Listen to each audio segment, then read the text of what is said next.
सुप्रभात बच्चों। आज का जो हमारा विषय है संधि, हम पहले शुरू कर चुके हैं, इसके बारे में हमने देख लिया है। तो आज इसकी दूसरी वीडियो में हम देखेंगे कि स्वर संधि क्या है और इसके कितने भेद। जैसा कि पहले भी मैं आपको बता चुकी हूँ, स्वरों का स्वरों के साथ जब मेल होता है तो ऐसे मेल से जो विकार या परिवर्तन आता है उसे हम स्वर संधि कहते हैं। स्वर संधि के 5 भेद होते हैं। नंबर 1 देखेंगे दीर्घ संधि। दीर्घ का मतलब ही बड़ा होता है। जब ह्रस्व या दीर्घ, हमने जैसे वर्ण पढ़ते हैं तो ह्रस्व स्वर वो स्वर होते हैं जो दीर्घ में 1 मात्रा का समय लगता है और दीर्घ में 2 मात्रा का समय लगता है।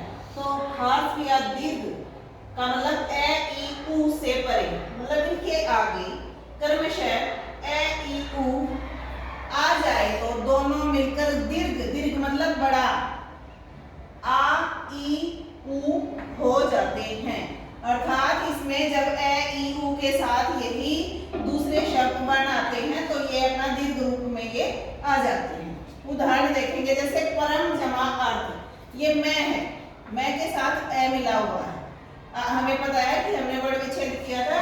जैसे मैं है, अगर हम इसका वर्ण विच्छेद करते हैं तो मैं प्लस अ, तो इसके साथ ए मिला हुआ होता है। सभी व्यंजन के साथ स्वर आते हैं तो मैं के साथ ए है, ए प्लस ए, तो परम जमा अर्थ परमार्थ, ए प्लस ए आ हो जाएगा।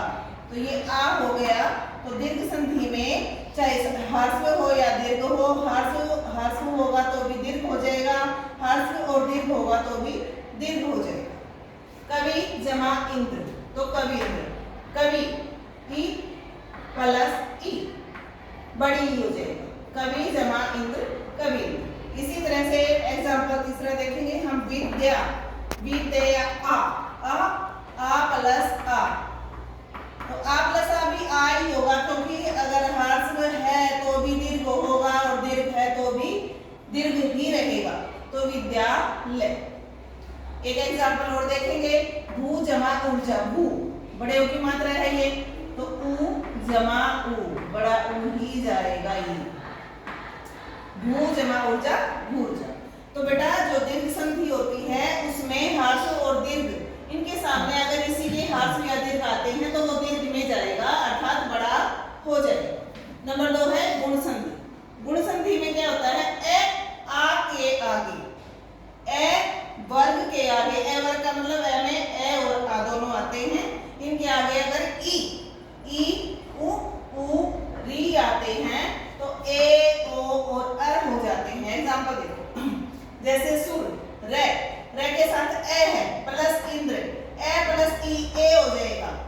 ई के साथ जैसे ए के साथ ई आ गया तो ए हो जाएगा, ए या आ के साथ उ आएगा तो ओ हो जाएगा, ए और आ के साथ अगर ई आता है तो अर हो जाएगा। तीनों के एग्जाम्पल मैंने लिखे हैं यहाँ। पर जमा उपकार, ए प्लस उ ओ हो जाएगा परोपकार।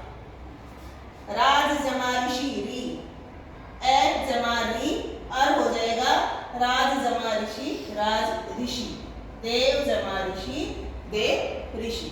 तो बेटा इसमें गुण, ये इसका एक गुण है कि ए वर्ग के सामने अगर दूसरे वर्ग के स्वर आते हैं तो ए के साथ जो आएगा उसका ए ओ और अर हो जाता है। नंबर 3 देखेंगे हम, वृद्धि संधि। वृद्धि जैसे इसके नाम से ही हमें पता चलता है कि इसमें बढ़ोतरी हो जाती है। ए आ के साथ ए आई या ओ औ आने पर ए का आई और ओ का औ हो जाता है। मतलब इसमें भी जैसे दीर्घ में वो बड़ा हो जा रहा था, इसी तरह से इसमें भी बढ़ोतरी हो जाती है। जैसे एक कै के साथ ए है, ए प्लस ए आई हो जाएगा, एकक, ठीक है। इसी तरह से सदा, आ जमा ए आई हो जाएगा सदैव। वन जमा औषधि, ए प्लस ओ औ हो जाएगा वनौषधि। परम, ए प्लस औ औदार्य, परमोदार्य। अर्थात जब इसमें ए आ के साथ ए आई ओ औ आते हैं तो ये अपने आप में इनमें बढ़ोतरी हो जाती है, ए का आई ओ का औ हो जाता है। नंबर 4 में हम देखेंगे यण संधि। यण संधि क्या होती है बेटा? ई उ ऊ री के बाद पहले हमने देखा था, इसमें दीर्घ संधि में देखा था हमने ए ई उ देखा था, गुण में हमने ए वर्ग देखा था, ए और आ। लेकिन यण में क्या है? ई उ री के बाद भिन्न स्वर आए तो, भिन्न का मतलब इनके साथ ये स्वर नहीं आएंगे, इनसे दूसरे स्वर आएंगे।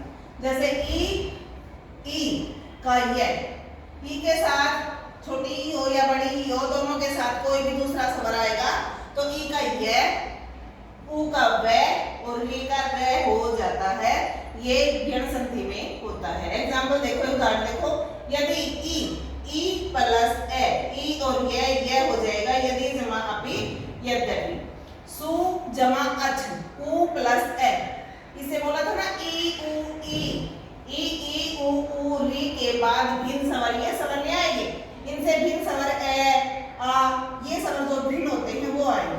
तो सु जमा अच ए, उ प्लस ए वे हो जाएगा, सु जमा अच स्वच हो जाएगा। पितृ री प्लस आ तो पितृआज्ञा हो जाएगा। सु जमा अच ए और ए, उ और ए वे हो जाएगा, स्वच हो जाएगा।